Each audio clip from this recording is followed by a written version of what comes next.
Versículo 20.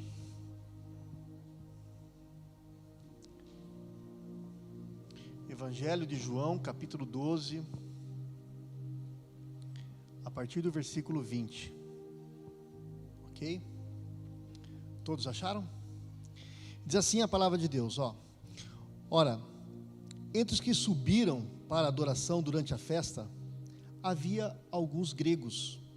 Este, pois, se dirigiram a Felipe, que era de Betsaida, da Galileia, e lhe rogaram: Senhor, queremos ver Jesus. Senhor, queremos ver Jesus. Feche seus olhos, vamos orar. Pai, muito obrigado, Senhor Deus, por estarmos aqui. Obrigado, porque um dia o Senhor nos alcançou. E hoje podemos estar aqui, Senhor Deus, ouvindo a sua palavra. Eu peço que o teu Santo Espírito, Senhor, que conhece as nossas vidas e sabe tudo que passa dentro de nós, fale com cada um da maneira que o Senhor sabe falar, para que esses corações possam dar frutos, para que essa palavra possa cair em corações onde o terreno esteja preparado e possa germinar frutos, prática no dia a dia, na vida, em nome de Jesus. O Espírito Santo de Deus me ajuda a compartilhar essa palavra, de maneira que o teu nome venha a ser glorificado, em nome de Jesus, amém e amém. 2 domingos atrás nós falamos sobre a entrada triunfal de Jesus. Jesus então, ele entra naquela cidade e acontece tudo aquilo que nós falamos domingo passado. No finalzinho da perícope desse capítulo 12, do versículo 19, nós vemos ali que os fariseus ficaram revoltados com Jesus. Eles ficaram enciumados com Jesus. Mas no início dessa perícope, nós vemos aqui então alguns gregos que queriam ver a Jesus. E enquanto os fariseus, que eram os adoradores de Deus, rejeitavam a Jesus, os gregos, que não conheciam a lei de Israel, não conheciam o judaísmo, que não tinha nada a ver com a religião, queria ver Jesus. E para mim, meus irmãos, essas dois tipos de pessoas representam dois tipos de pessoas diante de Deus. Esses dois grupos representam dois tipos de pessoas. O primeiro é aquelas pessoas que nós já falamos alguns domingos atrás, que não tem nada a ver com Deus, não querem e não vão querer seguir o Mestre, que vão rejeitar a sua oferta de graça, que vão andar por caminhos que não agradam a Deus. Aliás, se você for lá, querido irmão, no versículo 47 desse mesmo texto, se você abrir sua Bíblia, o texto diz o seguinte: olha, se alguém ouvir as minhas palavras e não as guardar, por quê? Porque vai ter gente que vai ouvir a mensagem, mas não vai guardar. E tem gente que vai rejeitar. Versículo 48, quem me rejeita, não rejeita, não recebe as minhas palavras. Então, o primeiro simbolismo que eu vejo aqui são dessas pessoas que não vão querer seguir a Jesus. Faz parte, no meio da igreja do Senhor, existem aqueles que vão caminhar por outro lado. E Jesus diz aqui que ele não julga, porque a própria palavra julga essas pessoas. Mas eu também percebo que essa parte de não receber a palavra, meus irmãos, eu não sei se você já passou por isso, mas todos nós passamos por momentos de frieza espiritual. Tem aqueles que são de Jesus, que ouvem a Jesus, mas estão passando por um momento terrível na sua espiritualidade. Não consegue orar, não lê a palavra, as coisas estão difíceis. Amam a Jesus, mas não consegue desenvolver uma vida com Deus, pelo momento que está passando, algumas circunstâncias, situações da família, situações da vida, isso vai mexendo com a pessoa, vai tirando a sua força, vai minando ali a sua espiritualidade. Então, para mim, essa questão da rejeição, tem a rejeição nata daquelas pessoas que não são realmente escolhidas por Deus, mas tem aqueles que estão passando por um momento de frieza espiritual. Eu não sei você, mas eu já passei por isso, e eu sei que é muito difícil. Se você está nessa fase, é muito difícil essa fase, é dolorosa, porque a gente sabe que tem que fazer, mas não consegue. A gente não consegue sair, dar aquele passo a mais. Mas eu quero dizer para você que o Senhor sabe dessa luta e Ele também vai te ajudar nisso. Quando nós abrimos o livro de Efésios, se você abrir ali, Efésios capítulo 6, versículo 13, ele diz que nós devemos vestir a armadura de Deus para resistir o dia mau. Eu acredito que isso é o dia mau. Quando você sente que as coisas não estão bem, que você sente que você está fraco, que você sente que as coisas estão fora do seu controle, esse é o dia mau. E a Bíblia diz que nós devemos nos revestir da armadura de Deus, capacete da salvação, couraça da justiça, né? Calçada para a pregação do evangelho, cinturão da verdade, escudo da fé, espada da palavra. Por quê? Porque são coisas que nos ajudam a nos fortalecer no dia a dia, né? O que é colocar o capacete da salvação? Guardar a sua mente, pensar nas coisas de Deus, né? E quando chega lá em 1 Coríntios, capítulo 10, versículo 12, diz assim, ó: aquele, pois, que pensa estar em pé, veja que não caia. Então, há momentos na vida da gente que todos nós passamos de frieza espiritual, e isso acontece de maneira sorrateira, né? Ninguém quer passar por isso, mas acaba passando. Mas existe uma situação de Romanos 8, 26, que nós devemos orar e buscar a Deus, confiar no Senhor, saber que mesmo nesse processo de frieza espiritual, Ele está nos ouvindo, Ele está cuidando da gente, Ele está guardando nossa mente. E essa momentânea rejeição não é uma rejeição para com o Senhor, mas é uma rejeição do momento circunstancial que pode ser mudada. O texto diz em Romanos 8, 26, que da mesma forma o Espírito nos ajuda nas nossas fraquezas, pois não sabemos como orar, mas o próprio Espírito intercede por você com gemidos inexprimíveis. Então, você está orando, minha oração não passa do teto, a minha oração parece que não tem efeito. Saiba que o Espírito Santo de Deus, Ele pega a tua oração e Ele potencializa ela diante de Deus, e as suas orações chegam diante de Deus, pela graça, pelo Espírito.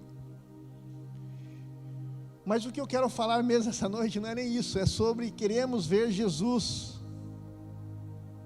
Esses homens, eles descem para Jerusalém, numa cidade que estava, alguns dias haveria de haver ali uma festa de adoração da Páscoa. Enquanto muitos estavam lá já se aglomerando, esses homens gregos, que não tinham nada a ver com o povo de Israel, eles descem para adorar, mas não a qualquer festa. Eles vão atrás daquele que é, do único que é digno de adoração. E eles chegam para Felipe e diz: queremos ver Jesus. Eles querem adorar aquele que é o Rei dos Reis, Senhor dos Senhores. E eu acredito, queridos irmãos, que esse desejo é o balizador, queridos irmãos, se estamos no caminho certo ou não. Se nós ansiamos todos os dias de querer ver a Jesus, a Bíblia diz que nos últimos tempos o amor de muitos esfriariam. O amor por quê? Pela palavra, por Deus, pelo desejo de querer ver a Jesus. E eu, lendo esse texto, eu me perguntei e comecei a refletir sobre a minha vida, para fazer um check-up geral, se eu ainda tenho esse desejo de querer ver a Jesus, de querer ter essa intimidade que nós cantamos aqui, de querer ter essa vida com Deus. Meus irmãos, vivemos tempos difíceis para a igreja. Há muito glamour no nosso meio. Ser cristão é algo glamuroso hoje em dia. Há muito glamour, mas pouca santidade. No versículo 25 desse texto de João, capítulo 12, se você acompanhar comigo, Jesus disse: olha, quem ama a sua vida, perde-a, mas aquele que odeia a sua vida neste mundo, preservá-la para a vida eterna. O que o Senhor Jesus está dizendo aqui? Ele está falando de santidade. Perder a vida, meus irmãos, amar a vida é amar a sua própria carne, as coisas desse mundo. Amar a vida nesse mundo é seguir o curso desse mundo. Perder a sua vida é se colocar na contramão daquilo que as pessoas acham certo, daquilo que a sociedade está impondo como correto. É estar na contramão desse mundo que cada vez mais anda em caminhos largos para uma ruptura com Deus. Então a igreja hoje, ela está glamorizada. Há muito glamour estar na igreja. As pessoas, muitas igrejas são lotadas, e todo mundo falando que são cristãos, mas há pouca santidade, há pouca mudança de vida. Os púlpitos estão sendo invadidos por homens e mulheres que não deveriam estar aqui, porque não têm uma vida de santidade, busca de Deus, mas o glamour faz com que eles estejam ali. Há muito barulho, há muito movimento, mas pouco silêncio na presença de Deus. Há muitas pessoas envolvidas em tantas coisas, mas que acabam na sua casa, no seu lar, não entrando no seu quarto e fechando a porta e tendo aquele momento com Deus. O barulho acaba fazendo com que o silêncio vá embora.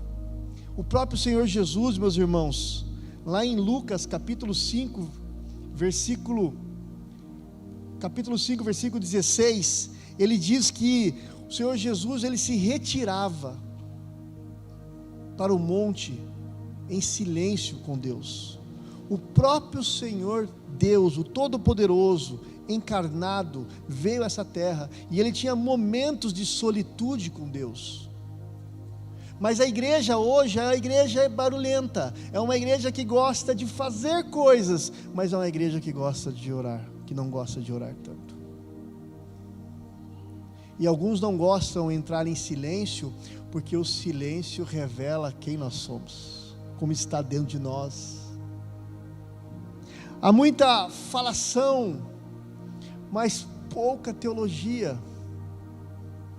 Queridos irmãos, infelizmente os púlpitos estão sendo corrompidos por um evangelho adocicado, por um evangelho onde as pessoas falam aqui o que acham, o que pensam, mas não extraem da palavra de Deus as verdades maravilhosas que nós encontramos aqui. E falam-se isso, faz aquilo, mas a palavra de Deus não tem sido entregue de maneira profunda, impactante, transformadora. As pessoas têm seguido uma estrutura, um método, e não a Jesus.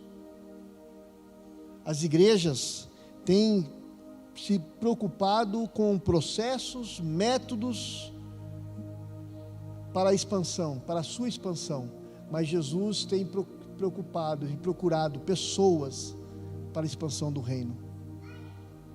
É isso que Jesus quer, pessoas, a mim, a você. E eu fiquei me perguntando será que nós, como Igreja Presbiteriana Independente do Brasil, IPI Cidade Jardim, nós queremos ver Jesus? Porque esse é o desafio da igreja.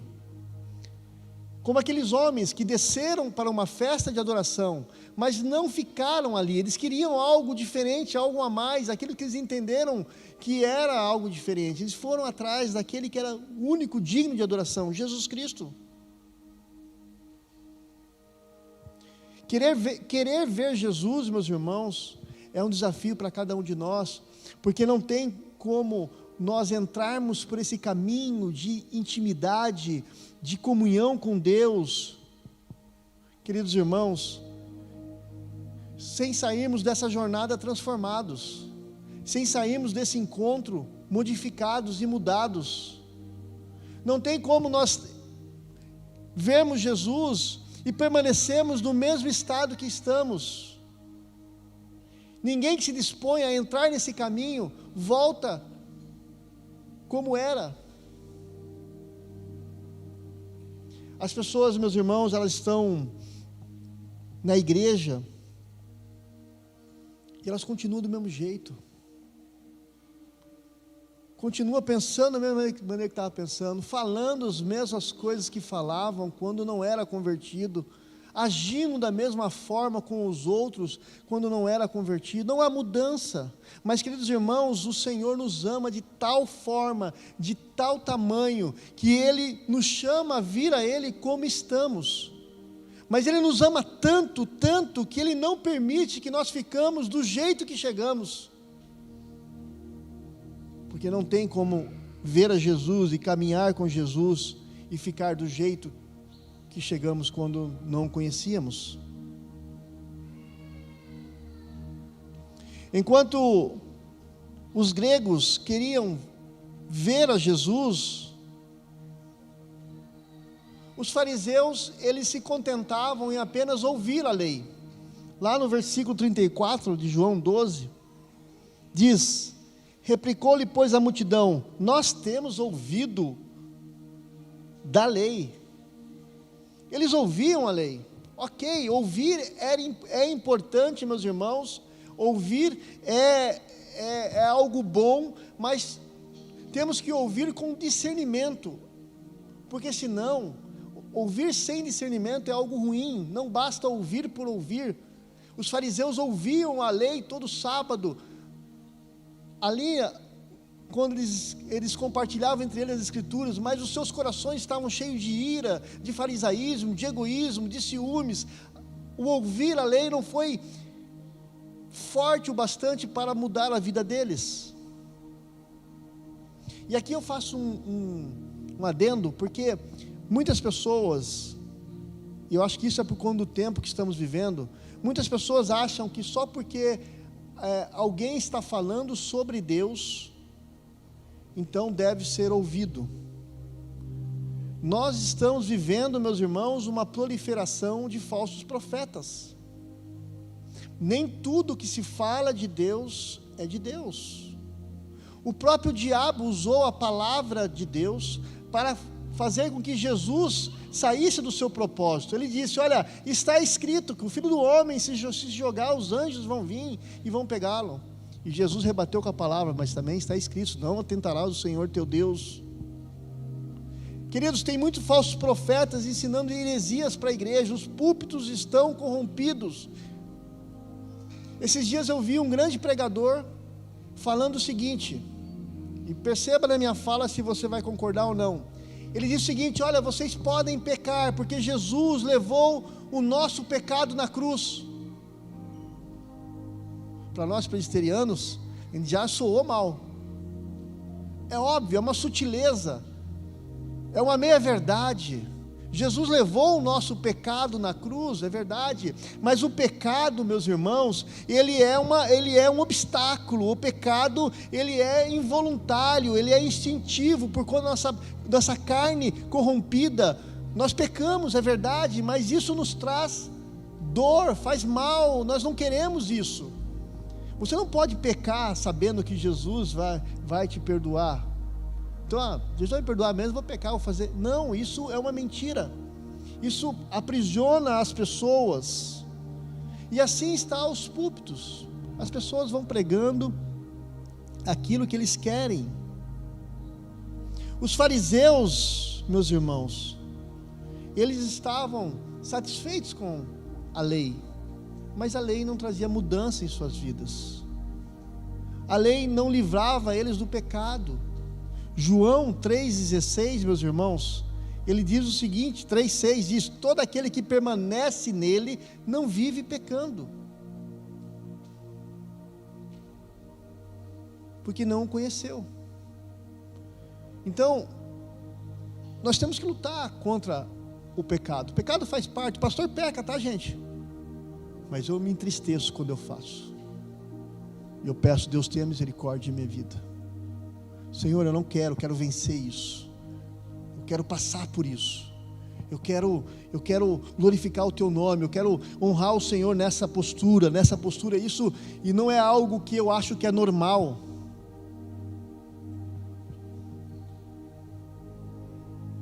Ouvir a palavra de Deus e não praticá-la é pecado.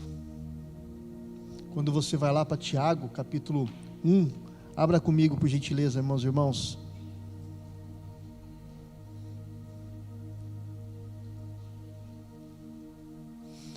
Tiago, capítulo 1.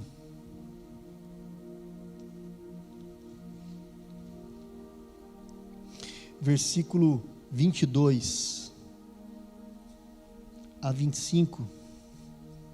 Diz assim, ó: tornai-vos, pois, praticantes da palavra e não somente ouvintes, enganando a vós mesmos. Porque se alguém é ouvinte da palavra e não praticante, assemelha-se ao homem que se contempla no espelho o seu rosto natural, pois a si mesmo se contempla e se retira, e para logo esquece de como era a sua aparência. A palavra, meus irmãos, ela é uma joia que deve ser lapidada em nossos corações, deve ser praticada no nosso dia a dia, nos nossos relacionamentos, onde estivermos, seja em casa, no trabalho, na profissão. Nós precisamos praticar essa palavra. Mas os fariseus estavam ali satisfeitos com a lei, sem se preocuparem em ver Jesus através da lei, dos mandamentos, porque, queridos irmãos, o fim da lei é Cristo. Quando você aprende algo, você pratica, porque o fim dela é Cristo a ser honrado. Romanos 10, versículo 4. Hoje eu estou atrapalhado aqui, ó. Não coloquei. Romanos 10, abra comigo. 10, versículo 4. Diz: porque o fim da lei é Cristo, para a justiça de todo aquele que nele crê. Tem gente que acha, meus irmãos, que são teólogos de plantão, que acha que isso aqui é para ferir as pessoas, para colocar cabresto nas pessoas. Não, a lei, o fim dela é Cristo. A lei não é para você, a lei não é para o próximo, é para você. Nós precisamos entender que através dessas palavras há vida e não morte. Querer ver a Jesus é a maior necessidade da igreja. Essa é a maior necessidade da minha vida. Talvez você sinta isso também, que ver a Jesus, querer ver a Jesus é uma necessidade da sua vida também.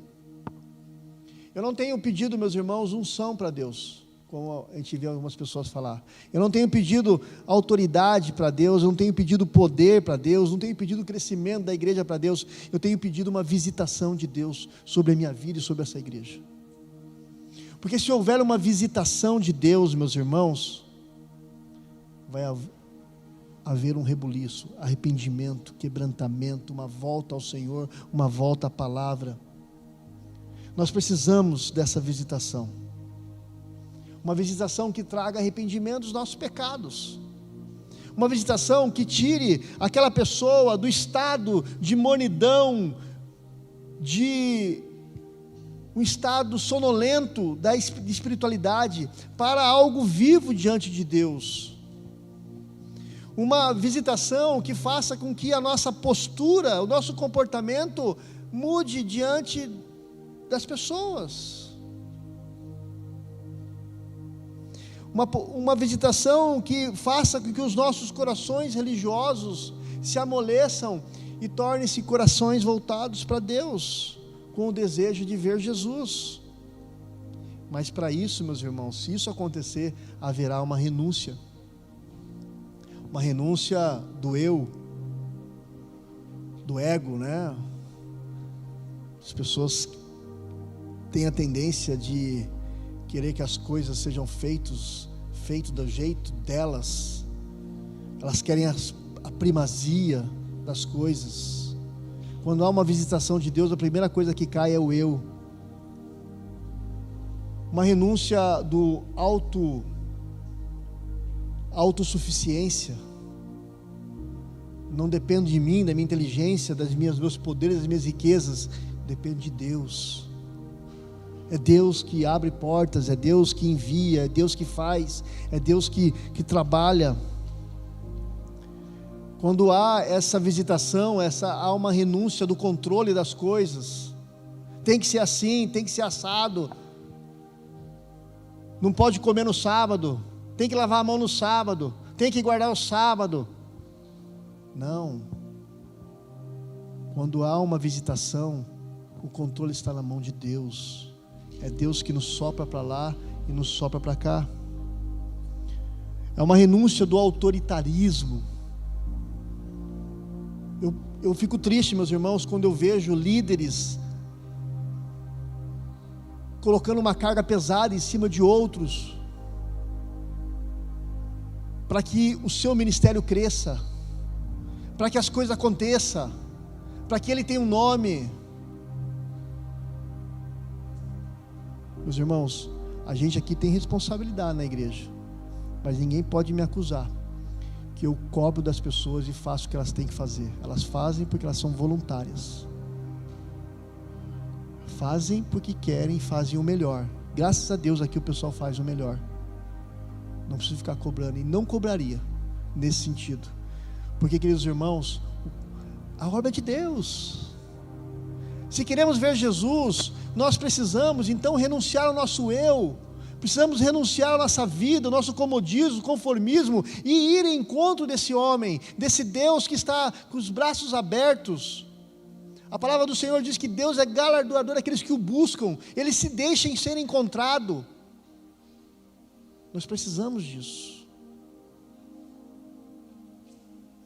Quando nós encontramos Jesus e queremos ver Jesus, isso faz com que a nossa vida de oração seja transformada. A nossa vida de oração, ela se transforma uma vida poderosa. Oração não é apenas uma programação da igreja, a oração é a vida, a essência da igreja. E oração não se ora aqui na igreja apenas, mas se ora em casa, se ora no trabalho. Quantas vezes, meus irmãos, talvez você já fez isso também, passou por alguma dificuldade, alguma situação, quantas vezes eu entrei no banheiro da empresa, me ajoelhei no vaso e disse: Senhor, socorra-me, me ajuda. E o Senhor ouvia a minha oração, fazia isso. Oração, meus irmãos, é a nossa comida, é o nosso fôlego. Quando nós deixamos de orar, algo está errado. Talvez seja uma frieza, que você precisa sair disso. Essa semana, um pastor amigo meu, cara de Deus, servo do Senhor, ele falou assim: Marcelo, ora por mim, cara. Eu não acordei bem hoje. Hoje eu estou muito para baixo, muito chateado, para baixo, parece que as coisas não têm funcionado. Momentos, todos nós passamos, você também passa, mas o que você tem que fazer? Se levantar em Deus. Orei com ele, e outro dia ele falou: cara, estou melhor, graças a Deus, as coisas estão se acertando. Foi um momento difícil que eu passei naquele dia. É assim, a vida cristã é isso, meus irmãos, e nós precisamos nos levantarmos. Queremos ver a Jesus? Você quer ver a Jesus? Há um preço para isso. Haverá um preço para isso. Mas eu quero dizer que será algo tremendo na sua vida, se você for viver a sua vida querendo vê-lo e encontrá-lo. Que nós possamos ser uma igreja que assim o faz. Eu queria que você fechasse seus olhos.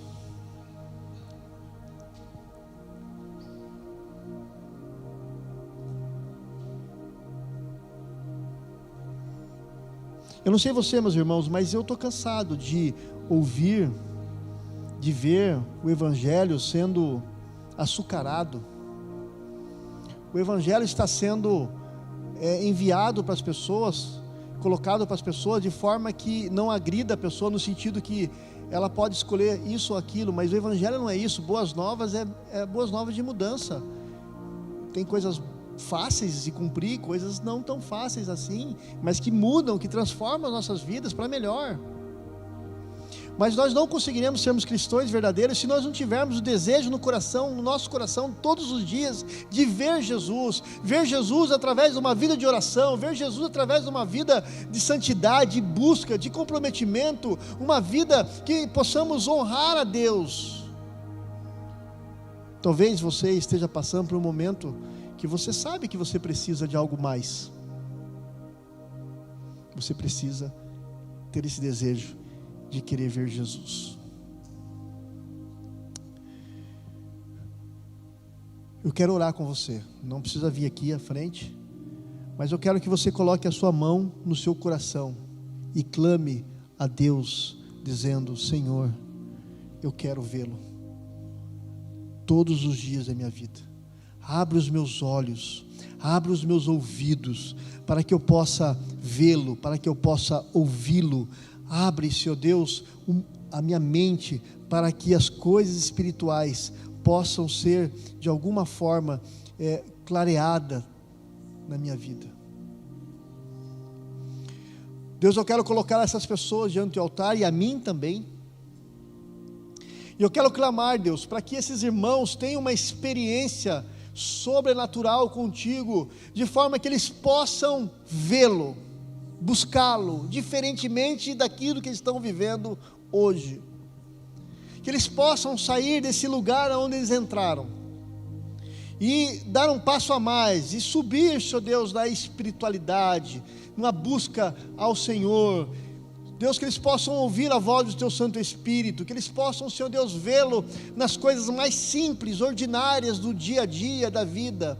Que a vida de oração desses irmãos sejam transformadas, mudadas, restauradas, porque nós não queremos ser mais um, Senhor Deus, nós queremos ser Seus filhos, que obedecem, que praticam e que experimentam coisas maravilhosas. Senhor, quando o Senhor enviou aqueles discípulos 2 em 2, eles voltaram extremamente alegres, porque experimentaram coisas novas.